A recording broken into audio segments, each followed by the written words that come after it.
তো আসসালামু আলাইকুম গাইস, আজকে আমি আপনাদেরকে শিখাবো কিভাবে ব্যাকগ্রাউন্ড টেক্সট লেখে।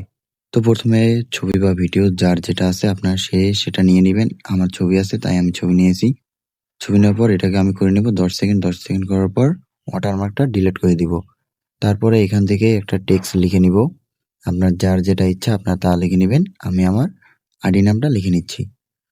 তো আমার আইডি নামটা লেখা হয়ে গেলে আপনার যার যেরকম ডিজাইন নেওয়ার প্রয়োজন আপনারা নিয়ে নেবেন।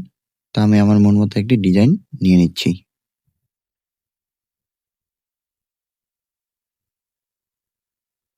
তো ডিজাইন নেওয়া হয়ে গেলে এটা আমি ভিডিওর সমান করে দেব।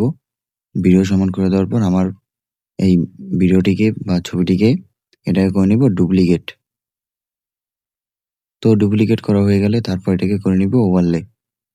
তো ওভারলে করার পর এটাকে আমি উপরের ভিডিও সমান করে নেব। তো সমান করা হয়ে গেলে তারপর এটার উপরে ক্লিক করে চলে যাব লেয়ারে। তো লেয়ারে গিয়ে আমি এই ভিডিওটিকে টেক্সটের আগে নিয়ে আসব। তো টেক্সটের আগে নিয়ে আসার পর এখান থেকে চলে যাব ব্যাকগ্রাউন্ড রিমুভে। তারপর এটার ব্যাকগ্রাউন্ড রিমুভ করে দিব। তো তৈরি হয়ে গেছে আপনার ব্যাকগ্রাউন্ড টেক্সট। এখন এটাকে আপনি আপনার মন মতো করতে পারেন। তো এটাকে আমি করব হলো গিয়ে টেক্সটটি এক পাশ থেকে আরেক পাশে যাবে। তো আমি প্রথমে টেক্সটে গিয়ে টেক্সটটিকে ক্লিক করব। ক্লিক করে টেক্সটে একটি কি ফ্রেম বসিয়ে তো টেক্সটটিকে নিয়ে যাব এই সাইডে। তারপর টেক্সটে গিয়ে লাস্টে গিয়ে আরেকটা কি ফ্রেম বসিয়ে টেক্সটটিকে এই পাশে নিয়ে আসবো। আমার ভিডিও রেডি হয়ে গেছে। তো ভিডিওর রেজাল্ট দেখুন।